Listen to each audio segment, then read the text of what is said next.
Hi there, Eric Bakker, naturopath from New Zealand. Got a video on candida and GERD. So I've got a question here from a guy called Ben. I can't even pronounce the surname. It's kan-den-jik from Slovenia. So Ben's asking an interesting question here. He says, Eric, is CanXida good for GERD? So CanXida is a dietary supplement which is made. You could go to CanXida.com. Just check the description box. So, what's GERD? Is it a plant? Is it a plane? Is it a GERD? Is gastroesophageal reflux disease. So it's basically reflux of stomach acid from the stomach coming back through this pipe called the esophagus. We chew, we swallow, stuff goes down in here, goes into the stomach.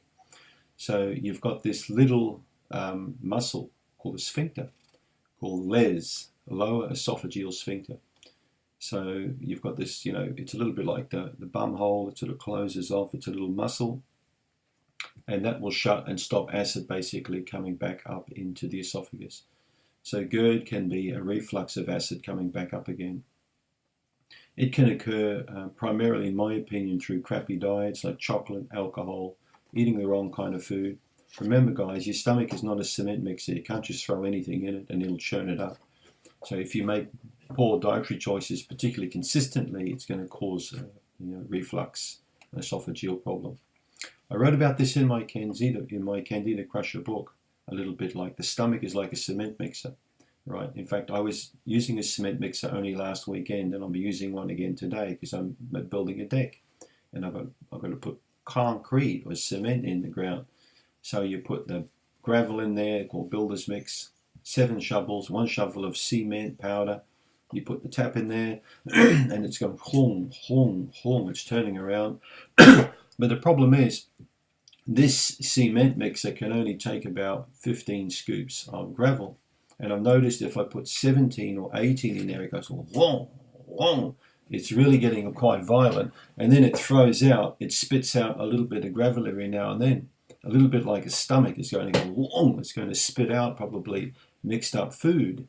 If you've had, let's say a big meal, and then all of a sudden you're going to throw 7 or 8 chocolates on top of that, and a few brandies on top of that, and a couple of ice creams on top of that, all of a sudden it's just overflowing. So Les doesn't like it. The sphincter doesn't like it. Just like the mouth or the opening of the cement mixer doesn't like it. It's going to spit out, every now and then it's going to spit out the excess. And that's what we call reflux disease. So don't overfill the cement mixer. You know what I mean? Don't eat too much food. Most people eat far too much food, in my opinion. Right? A doctor once told me that the best exercise is this. I think I've told you guys this on another video. What is this exercise? This is pushing the plate away from your mouth. That's the best exercise you can do, right?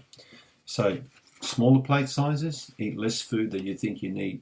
And I bet you that a lot of people watching this video eat too much food. That's one of the biggest contributing factors towards digestive problems in general and packing on too much weight. Is too much food. You don't need so much food. Eat less food. You feel a lot better for it. GERD can also happen, of course, for other reasons. It can be a hiatal hernia. So what is hiatus hernia? Well, you've got this muscular thing called the diaphragm that sits on top of the lungs, right? And that has a big effect on how we breathe. It's a muscle that helps to control the breathing and the lungs, okay? Now, it's a little bit like a corset around the waistline, okay?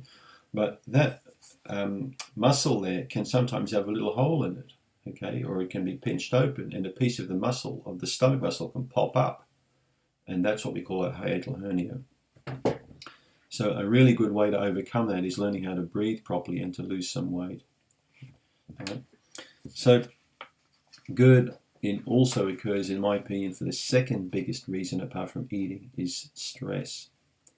Because the stomach and the diaphragm and breathing are very much controlled by the stress response. Sympathetic, fight or flight. Parasympathetic, rest and digest. So learning to breathe properly, nice and slowly and deeply in through the nose will have a very nice effect on improving digestion. Very nice effect. I really like to emphasize that to people often when I see people in my clinic with GERD or reflux disease, that they need to slow down a bit, eat less food, breathe properly. It's the simple stuff that makes the biggest difference when it comes to your health. I just wish more medical doctors would work with people with common sense, basic, simple stuff. Because that's what people need, not drugs, you know. People need hugs, not drugs. Come on. So CanXida, there are 3 CanXida supplements currently. CanXida Remove, CanXida Restore, CanXida Rebuild. So CanXida is excellent for GERD because it is going to help to control any microbial imbalances in the gut. It's CanXida Remove. It's going to help to improve the beneficial bacteria content of the gut. That's CanXida Restore. Restore also contains probiotics in it, which are beneficial especially for the stomach and small intestine.